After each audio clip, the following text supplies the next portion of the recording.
అందరికీ నమస్కారం అండి. గణపతి శ్లోకాలలోనే తెలియని నిజాలు మనం ఇప్పుడు తెలుసుకుందామా? వక్రతుండ మహాకాయ శ్లోక రహస్యం. వక్రతుండ మహాకాయ సూర్యకోటి సమప్రభా నిర్విఘ్నం కురు మే దేవ సర్వకార్యేషు సర్వదా. ఈ శ్లోకంలోని ప్రతి పదం ఒక శరీర అవయం కాదు, మన మనస్సు లక్షణాలని సూచిస్తుంది.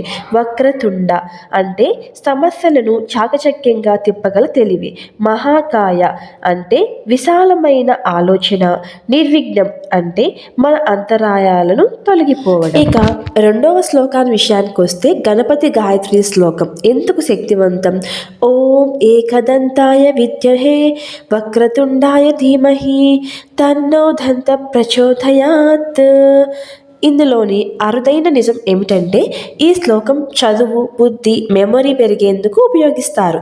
ప్రాచీన కాలంలో పిల్లలు విద్యారంభం ముందు ఇదే శ్లోకం చదివేవారు. శ్లోకాలలో ఏకదంతం అర్థం చాలా మందికి తెలియని విషయం ఏమిటంటే ఏకదంతుడు అంటే ఒక దంతం ఉన్నవాడు మాత్రమే కాదు, అవసరం ఉన్నదే గ్రహించి మిగతావి వదిలేయగల జ్ఞానం అని అర్థం. చాలా గణపతి శ్లోకాలు ఓంతో మొదలవుతాయి. గణపతి శ్లోకాలు ఎందుకు ఓంతో మొదలవుతాయి? రహస్యం ఏమిటంటే ఓం అంటే సృష్టి ధ్వని, గణపతి ఆరంభ దేవుడు. అందుకే గణపతి శ్లోకాలు ఓంతో మొదలైతే ఫలితం త్వరగా కలుగుతుందని విశ్వాసం. గణపతి శ్లోకాలు ఎప్పుడు చదవాలి? ఉత్తమ సమయం ఏమిటంటే ఉదయం సూర్యోదయం ముందు, ఏ పనికి మొదలు పెట్టే ముందు కనీసం 11 సార్లు చదివిస్తే మనసులో భయం తగ్గుతుంది. ఒక చిన్న శక్తివంతమైన గణపతి శ్లోకం ఓం గం గణపతియే నమః.